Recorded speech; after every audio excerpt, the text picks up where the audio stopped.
Bon, tu penses peut-être que j'ai abusé sur le titre, mais en réalité, non.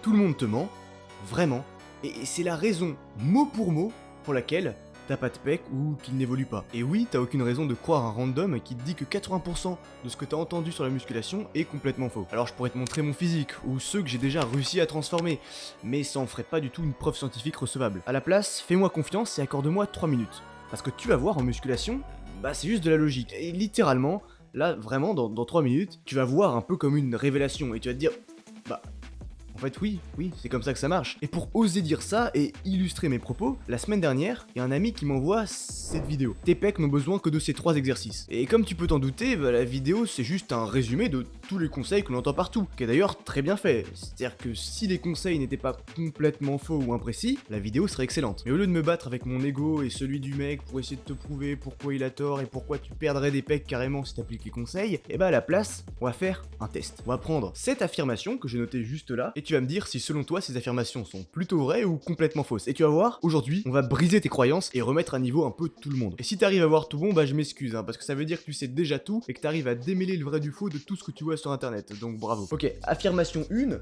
le push-pull leg et le split sont des bons formats pour les débutants. 2, les Américains sont en retard sur la France en musculation. 3, les dips c'est pour le bas de pec et le développé incliné c'est pour le haut de pec. 4, quelqu'un qui a des gros pecs est toujours quelqu'un qui sait bien entraîner ses pecs. 5, varier les exercices d'une séance à l'autre est une bonne idée. 6, les machines, c'est mieux quand tu commences, quand tu es débutant. 7, faire du full amplitude apportera toujours une meilleure croissance musculaire. Voilà, tu peux mettre pause ou bien revenir en arrière pour prendre le temps d'y répondre, mais en tout cas maintenant, tu dois peut-être commencer à voir le problème. C'est que certains vont avoir les choses évidentes, certains vont peut-être avoir tout bon. Et la plupart du temps, dans ton cas, tu vas être en train d'hésiter, tu vas pas vraiment savoir quoi mettre à quel moment, et c'est ça le problème, c'est qu'en réalité en musculation, personne n'a la science infuse.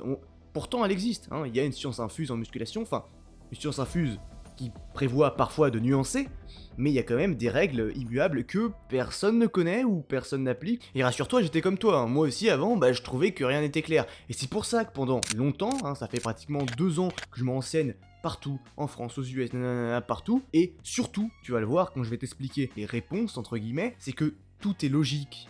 C'est que tellement on vous a vendu des choses, tu vois, sur internet tu vois de tout, tu vois des mecs qui te disent c'est traction dips pompe, c'est tout, tu fais que ça, pas besoin de faire d'autres exercices, tu vois, c'est des choses simples, basiques, tranchées, avec des avis complètement bizarres. Un repas par jour c'est le mieux, s'entraîner en 5 reps c'est le mieux, s'entraîner en 30 reps c'est le mieux, faire que des tractions, des dips et des pompes, ne pas faire de poids libre, ne pas faire de machine, toi, c'est normal que t'aies perdu. Tellement le fit game et tellement les données que t'as, c'est des rigolos, tellement tout est comme ça que dès qu'il y a quelqu'un qui te dit un truc un peu sérieux, avec des études entre guillemets, qui te cite des études, que la plupart du temps les gens n'ont pas lu, dès que quelqu'un va essayer d'être un peu sérieux, on va le croire, on va te dire ça, tel exercice c'est pour ça, tu vas le croire.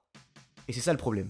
Parce que du coup, à ce moment-là, tu fais plus preuve de logique. Et la liste des choses bizarres qu'on te dit de faire en musculation, elle est super longue. Et aujourd'hui, on va essayer de rétablir la simplicité de la musculation et des règles qui sont juste basées sur de la logique. Ok, j'ai assez parlé, maintenant on va passer aux réponses et aux explications en fait derrière. C'est surtout ça le plus intéressant, de savoir pourquoi t'as pas de pec alors que ton pote qui fait n'importe quoi, et on a des plus gros que toi. Numéro 1, push-pull leg et split, optimal pour les débutants, et non. Non, là je pense que celle-là elle était facile, je pense que beaucoup d'entre vous qui s'intéressent récemment au fit game, ça commence à se démocratiser cette idée là que les débutants doivent faire plus, et les débutants entre guillemets, on va rétablir les règles, mais un débutant c'est entre 2 ans et 5 ans de musculation, jusqu'à 5 ans de musculation peut être un débutant. Un débutant c'est un mec qui a pas tellement de masse musculaire, qui a pas tellement de connexion cerveau-muscle, beaucoup de gens se pensent avancés, beaucoup de gens ont un effet de Dunning-Kruger très rapidement en musculation, tu t'es un fou, tu vois, au bout de 3 semaines en muscu, tu viens de commencer, 2 semaines, 3, enfin, tu vois, au bout de 6 mois, t'es le roi du monde, alors que c'est pas du tout le cas. Et c'est pas une question d'ego, c'est pas une question de qualité, non, c'est une question physique de muscle, tu vois. Il va falloir 2 ans, 3 ans pour vraiment avoir la connexion cerveau-muscle sur chaque exercice pour pouvoir te la donner. Et c'est ça qui va définir si t'es un débutant, un intermédiaire ou un avancé. Actuellement, pour mon cas personnel, vers la fin du débutant. Pas niveau connaissances, les connaissances ne changent rien à ton niveau en musculation. Un coach d'athlète olympique, tu vois, il a beau connaître tout ce qu'il veut, enfin je veux dire, s'il est nul au classement de je sais pas, de course à pied, il est toujours débutant, tu vois. Mais même si l'idée de faire un full body ou faire des upper-lower au lieu de faire du split ou du PPL est un peu plus démocratisée actuellement, c'est pas pour autant que les gens le font, parce que les gens ne savent vraiment pas pourquoi, et quand tu sais pas pourquoi tu dois faire quelque chose, tu le fais pas. Donc je t'explique juste après pourquoi un débutant, et même pourquoi un mec qui a 2, 3, 4, 5 ans de muscu devrait faire du upper lower, Mais avant ça, on va faire toutes les affirmations. Donc on passe à la deuxième affirmation. Les Américains sont en retard sur la France. Et celle-là, je l'ai vue passer plein de fois. Et en fait, tu vas être étonné de la réponse, mais non. C'est pas qu'on est en retard, mais en tout cas, les Américains sont pas plus en avance. C'est surtout ça qu'il faut que tu retiennes. C'est-à-dire que si tu vois une information passer aux US, ne la prends pas au pied de la lettre parce que c'est aux US. Les US, ils font plein d'erreurs, il y a plein de mecs très connus et très influents qui te balancent des exercices n'importe quoi avec des trucs qui ne respectent même pas la loi de la gravité, ça respecte même pas Newton, tu vois, et les gens te balancent ça, ils te disent ouais t'inquiète t'as plus de tension à tel endroit, c'est n'importe quoi hein. Les US ne sont pas forcément écoutés, évidemment il y a des bons coachs aux US, mais vaut mieux rester en France. Il y a plein de mecs, hein, Pierre Le Sueur, si tu veux citer les vieux mais qui sont toujours extrêmement fiables et extrêmement solides de la Vegan Deal. Et puis même si tu veux être un peu plus simple, tu peux aller voir du côté de Nassim Saïli. Alors attention quand même parce qu'il a tendance à tout trop complexifier, parce qu'il aime bien vendre des programmes, mais globalement ça reste à peu près correct sur tous les sujets, même s'il y a quelques erreurs. Troisième affirmation, dips, bad pec, développé incliné, haute pec. Ça c'est, voilà, c'est un truc, ça c'est ancré, hein, c'est ancré dans le marbre. Pour tous les go muscu, c'est comme ça que ça marche.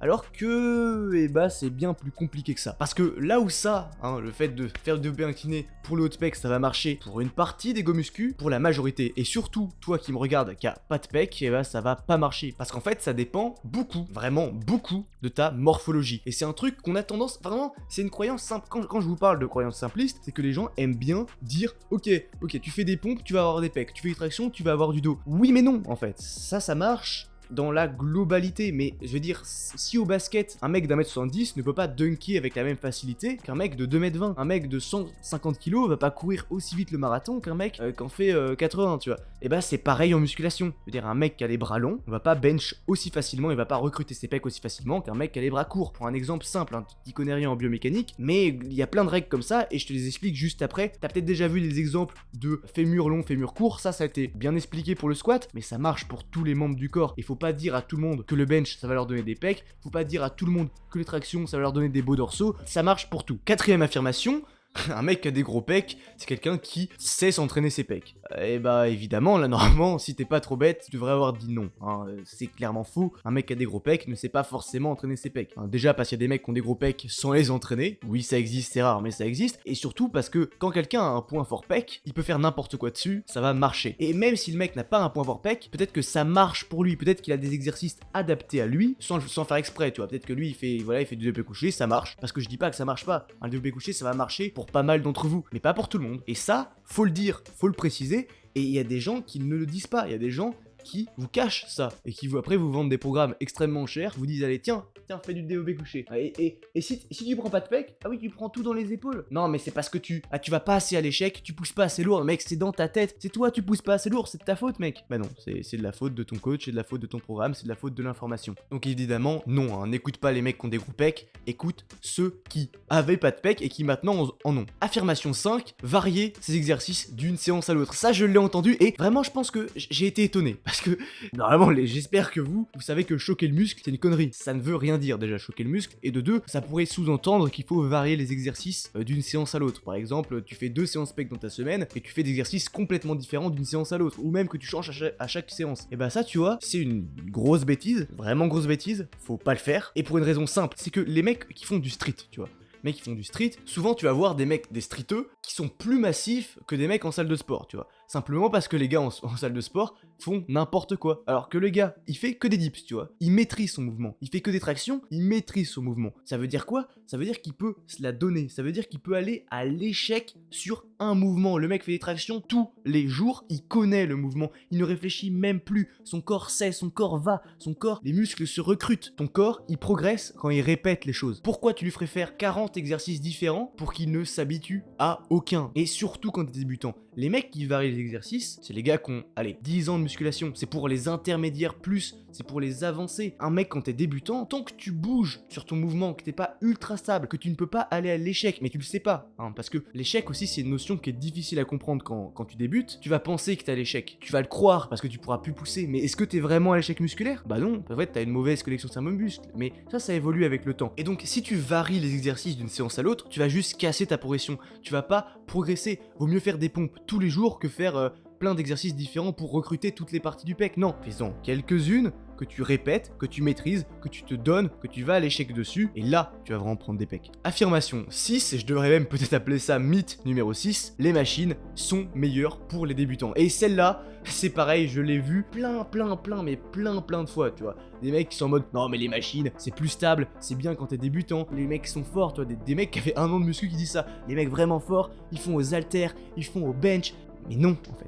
Déjà parce que t'es débutant, hein, et donc tu sais pas ce qu'est un débutant, c'est ça le problème, et qu'en plus, les machines, non, elles ne sont pas faites pour les débutants, et c'est encore pire que ça, et ça serait plutôt l'inverse, c'est les machines qui seraient faites pour les avancés, et les poids libres pour les débutants. L'argument qui est avancé, c'est que c'est plus stable, mais justement c'est plus stable, tu vas rien apprendre du tout, l'objectif, c'est quand t'es débutant, t'es pas stable du tout, t'as aucune connexion cerveau-muscle, t'as aucune proprioception, et ça faut travailler. C'est pour ça qu'un bon coach, si t'as remarqué, il va tout le temps proposer du squat libre à la barre avant de te proposer un hack squat. Le hack squat, c'est quand t'as un peu de niveau, c'est quand tu ne te casses pas la gueule avec une barre comme ça, parce que t'as déjà tes muscles qui sont déjà en place. C'est pareil, tu fais d'abord du développé couché halter avant de faire des presses, sinon ça sera pas du tout efficace. Arriver à un certain niveau, poids libre ou machine, c'est selon tes préférences et selon ta morphologie, mais quand t'es débutant, privilégie vraiment les poids libres. Ça va vraiment t'aider à progresser beaucoup plus vite, pour être plus stable et pour être plus fort sur chaque exo. Et après, sur les machines, tu auras un meilleur transfert de force. Affirmation numéro 7. Full amplitude, toujours plus optimale pour prendre de la masse. Et celle-là, ça peut varier, tu vois. Sur le papier, c'est un truc qu'on vous a souvent répété. Amplitude égale prise de masse. Meilleur étirement égale meilleure prise de masse. Donc sur le papier, ouais, je valide. Et tu vois, et tu le vois bien, c'est quelque chose de logique. Meilleur étirement, meilleure prise de masse, meilleur recrutement du pec, par exemple. Sauf que, dans la réalité, dans la vraie vie, tu vois, quand tu fais un développé couché, et bah c'est pas le cas. C'est pas le cas pour 2 raisons. C'est que ton muscle, quand il est étiré, eh ben il est faible. Et quand un muscle est faible, eh ben ton corps va automatiquement switch avec un autre muscle. Enfin, si c'est sur un exo polyarticulaire, tu vois. Sur un curl biceps, tu peux être étiré au maximum, tu vas pas switch avec un autre muscle. Tu vois, si t'es bien stable, tu vas normalement prendre dans le biceps. Pareil sur des extensions triceps, tu vois. Normalement, si tu triches pas, tu vas tout prendre le triceps et tu peux étirer au maximum le triceps pour tout le recruter au maximum. Mais sur du développé couché, sur des tractions, sur du squat, sur des exercices où il y a des conflits anatomiques partout, eh ben ça marche pas. Plus t'étires ton pec, plus tu auras de chance que ça soit tes épaules ou tes triceps qui prennent le dessus. Et c'est là que c'est un gros problème et une grosse erreur, et c'est là que tout le monde se plante et n'arrive pas à progresser. Et donc avant de t'expliquer comment ne pas faire ces erreurs, comment vraiment prendre des pecs, toi, eh ben on va devoir un peu plus rentrer dans les détails, parce que là, il y a sûrement encore 2-3 trucs qui te paraissent pas totalement logiques, mais on y vient. Et je vais pas te faire un cours sur la morpho-anatomie complète, hein, on va vraiment que se focaliser sur les pecs, ce pourquoi t'es venu. Et tu vas voir que la solution pour vraiment éviter le surétirement, toutes ces bêtises qui t'empêchent de prendre du muscle, eh ben d'abord tu vas devoir comprendre c'est quoi les facteurs déterminants quand tu travailles les pecs. Numéro 1, l'épaisseur et l'angle de ta cage thoracique. Numéro 2, est-ce que t'as des bras longs ou courts. Numéro 3, est-ce que t'as les clavicules larges ou serrées. Et ça joue beaucoup. Et tous ces facteurs, ça va déterminer un peu tout. D'ailleurs, si toi tu veux mesurer la longueur de tes bras, tout ça, et savoir c'est quoi le ratio, est-ce que t'as les bras courts, est-ce que t'as les bras longs, est-ce que t'as les cages épaisses ou non, je t'ai mis une petite fiche, tu vois, c'est super simple dans la description, tu cliques et je te la donne gratuitement, c'est cadeau. Et après tout ça, il y a 2 choses qui nous intéressent, l'amplitude et l'angle. Sur l'amplitude, on va éviter des temps surétirements. Donc si t'as les bras trop longs ou la cage pas assez épaisse, et ben tu vas très clairement, sur du développé couché, être en surétirement. C'est-à-dire tes coudes qui passent derrière le banc, et ce qui se passe, c'est que tu vas tout prendre dans les triceps et dans les épaules, et jamais dans les pecs, tu pourras faire autant que tu veux, bah t'auras jamais de pecs. Et la solution, il y en a 2. La première, ça va être de réduire l'amplitude, donc soit rester sur du bench classique, ce que je te déconseille, et de faire des demi-reps, c'est un peu nul, hein, parce que tu sais jamais, tu pourras peut-être faire une rep complète et potentiellement te blesser. Et donc la solution, ça serait de faire du développé décliné, parce que cette fois-ci, tu vas voir, là-bas l'amplitude est grandement réduite. Et le deuxième avantage que ça a le développé incliné, c'est que ça va te mettre beaucoup moins de tension dans tes épaules et beaucoup plus dans tes pecs, exactement comme les dips. Mais les dips, c'est un peu compliqué, parce que là tu vas être en train de me dire, mais mec, voilà, les dips c'est plus pour les triceps, comment tu fais pour travailler les pecs, gna gna gna, j'ai déjà pas de pecs, il me fait travailler des trucs, et puis en plus j'ai vu que ça travaillait aussi les épaules, c'est pas vrai. Voilà, c'est pas vrai, tu peux travailler très bien les pecs et recruter très bien les pecs aux dips. Et la solution quand tu fais des dips pour vraiment sentir tes pecs, ça va être de, pareil que tout à l'heure, réduire la tension dans les triceps et dans les épaules. Et pour ça, petite règle ultra simple de biomécanique que tu pourrais trouver en réfléchissant un peu, c'est que si tu veux enlever de la tension dans tes triceps, eh ben il faut réduire la flexion de coude. C'est-à-dire que quand tu fais tes dips, il faut au minimum faire comme ça, tu vois. Il ne faut pas que ton coude se plie. Il faut essayer d'avoir le coude fixe est le moins écarté possible. L'objectif est d'avoir le meilleur étirement au niveau des pecs. Donc il faut que ton étirement soit comme ça, que tes dips, le mouvement soit comme ça, tu vois. Il faut que ça fasse comme ça globalement. Il faut pas que ça fasse comme ça. Ah ouais, là tu comprends bien que tu travailles les triceps. Tu t'arranges comme tu veux, y a pas de règle immuable, y a pas de faut se pencher en avant, non. Tu bloques tes coudes et tu réduis la flexion de coude. C'est tout. Hein. Tu t'arranges, si tu dois te pencher en avant, tu te penches en avant. Si tu dois te pencher en arrière, tu te penches en arrière, parce qu'il y a très peu de chances d'arriver. Et voilà, tu réduis ta flexion de coude et tu travailleras mieux tes pecs. Et si là j'ai déjà appris quelque chose dans la vidéo, ce qui risque fortement d'arriver, bah tu peux t'abonner, ça m'aide beaucoup. Mais il reste encore un problème, et là tu dois être en train de dire, mais quand est-ce qu'il en parle de ça? Le fameux haut de pec. Et c'est peut-être pour ça que t'es venu, mais en réalité, moi je vais te dire que c'est pas une bonne raison. Tu ne devrais pas être venu pour le haut de pec. Parce qu'en fait, t'as pas de pec. Pourquoi tu cherches à avoir du haut de pec alors que t'as pas de pec, mec? Enfin, c'est pas logique. Cherche déjà à avoir des pecs et tu verras ton haut de pec, il arrive tout seul. Voilà, fin de la vidéo. Non. Le haut de pec, c'est un sujet sérieux, c'est un sujet qui fait débat, c'est un sujet que tout le monde en parle.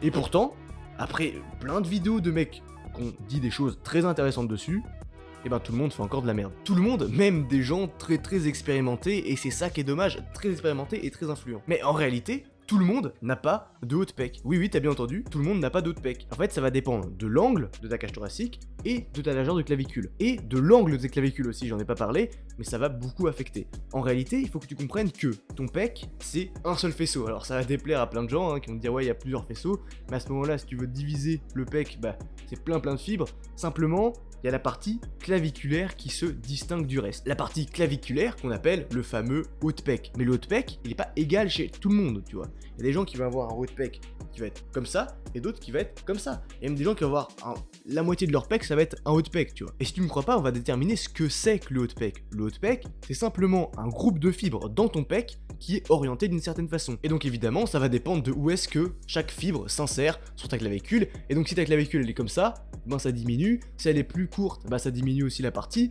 Si t'as le pec incliné, ça va diminuer plein de choses. Et donc ça va jouer énormément sur est-ce que tu dois entraîner ton haut de pec ou non, tu vois. Parce que si ta partie claviculaire est toute petite, ça va servir à rien de la cibler. Parce que déjà, tu vas pas réussir, hein, un muscle qui est tout petit, et ben c'est forcément le reste qui va prendre le dessus, donc tu vas pas réussir à la cibler. Et surtout, car la plupart du temps, en fait, quand tu n'as pas de haut de pec, ça signifie qu'en réalité, tu as de la chance. Ça signifie que tout ton pec est au même niveau. Ça veut dire que tu fais du développé couché, tu vas tout prendre dans le pec. Alors, c'est à nuancer, mais je grossis. Et la deuxième chose à voir, c'est si t'as un haut de pec, comment le travailler? Parce que si t'as un haut de pec, faire du développé incliné n'est pas forcément la bonne solution.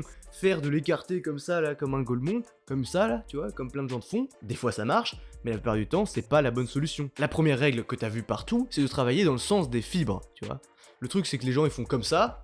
Bon, je suis désolé, t'as aucune fibre dans le pec comme ça, tu vois, t'en as quasiment zéro. Et encore moins celle du haut de pec. Si tu veux travailler le haut de pec, c'est plus dans un angle comme ça, tu vois. Le haut de pec, les fibres, elles arrivent enfin, selon ta morphologie, elles vont arriver dans un certain angle. Et la plupart du temps, en faisant du développé décliné, en faisant des dips, oui, des dips, et là, il va falloir que tu ouvres un peu ton esprit, tu vas pouvoir travailler ton haut de pec sur des dips. Ce qui est logique, hein, c'est simplement, enfin je veux dire, sur des dips, voilà, t'es dans le sens des fibres la plupart du temps. Et pour savoir si le développé incliné est fait pour toi, là, ça va dépendre de l'angle de ta cage thoracique. En fait, ta cage thoracique, si elle est plate, bah le développé couché, ça va suffire pour travailler le haut de pec.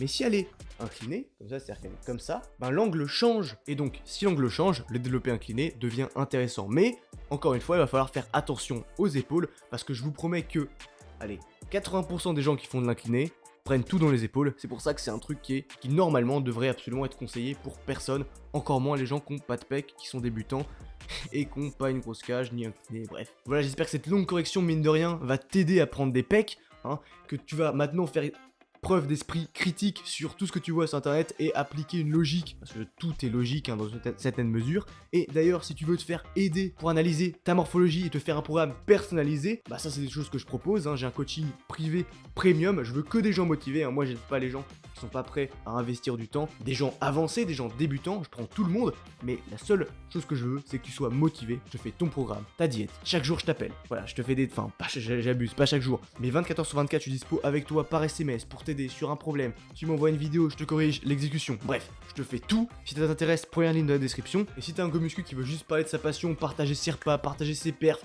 flex un peu son physique, tu peux rejoindre le vestiaire en description pour te faire des gym bros et passer des bons moments, voilà.